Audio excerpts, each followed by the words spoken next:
Hi everyone, and welcome to this week's Wallsend history story. I was planning to do another of the 3 pubs or clubs videos. However, the first one that I looked at this week had a lot of information about it, so I decided that I would just do a story about that on its own. I hope you will enjoy it and find it interesting. This week the story is a little of the history of the Lindisfarne Social Club, which stands on West Street in Wallsend. The Lindisfarne is a Catholic club and has been on West Street since 1966. Most people I know refer to it as simply the Lindisfarne or even the Lindy. I have to say I am sorry about some of the photos, as it wasn't easy to get any photos without fences or lots of cars in the way.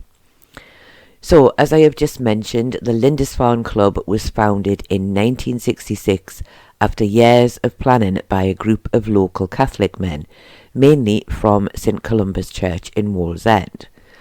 It seems that in the beginning they had been meeting in various pubs on Wallsend High Street, and then they began to wonder if there was enough men around Wallsend and the neighbouring parishes to perhaps have a club of their own.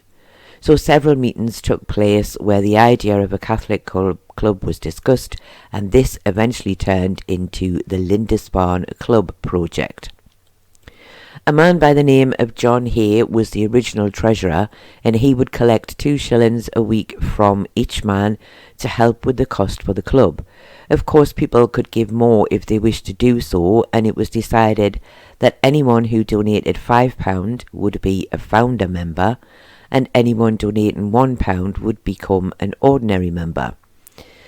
These amounts probably don't sound like a lot when we look at them today, but compared to 1966, the £5 donation would be closer to £120, and the £1 donation would be around £25 in today's money.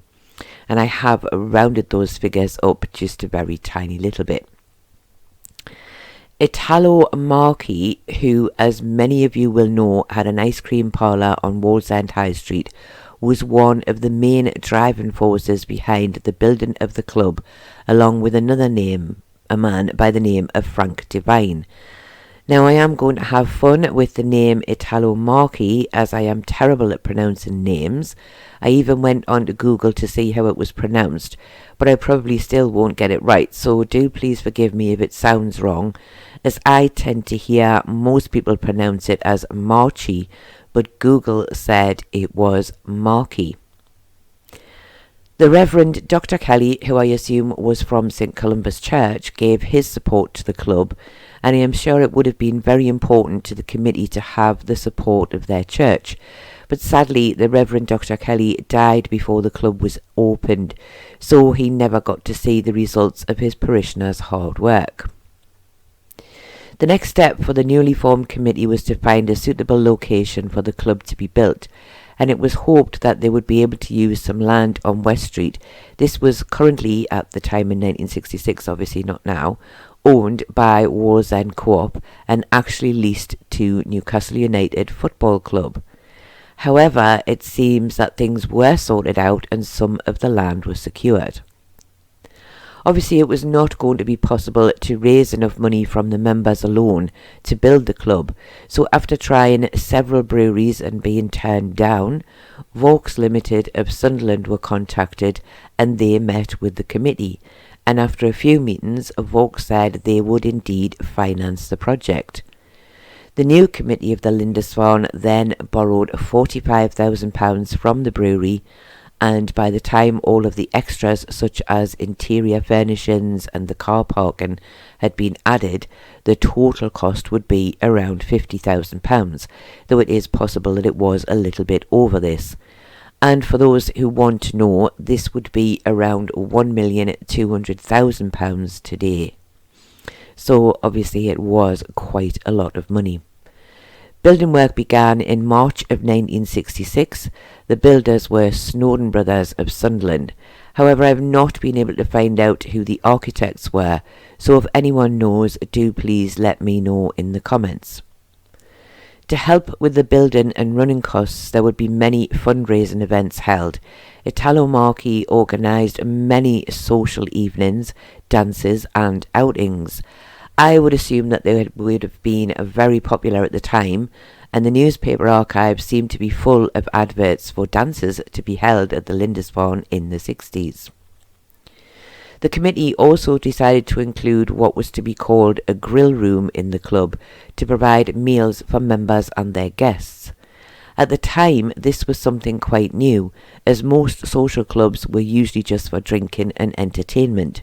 So this added extra gave the club the chance to hire out the rooms for things like weddings and birthday parties, giving the new club the chance to raise a lot more money to keep it running smoothly.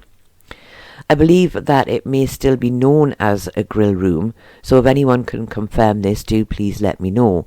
I know that it was still called that in 1995. The club finally opened to the public on December the 12th, 1966.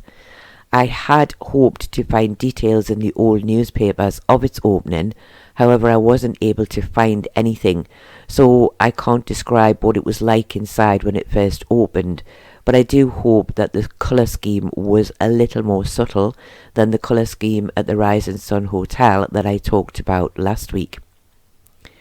Unlike many other pubs and clubs that I have talked about, there is very little in the archives about things that went on there. Of course, it was built at a time when inquests and the likes were no longer held in public houses, so there would be little reason for the club to be in the newspapers other than to advertise events taking place. The only two articles that I did find were one in 1971 about the sad death of a compere at the club, and another in 1985 when a fashion show had taken place to raise money for a cause known at the time as Operation Heartbeat. The club raised £450. Does anyone remember the fashion show in 1985, or better still, does anyone remember taking part in it? And I couldn't find a lot of information about Operation Heartbeat, but I believe that it was a charity set up in Newcastle to help with the funding for heart transplants. And I did read that the staff at the Freeman Hospital had been doing a lot of fundraising for the charity in 1985 and beyond. So if anyone knows any more about this, do please let me know. In 1995, the club underwent a complete refurbishment.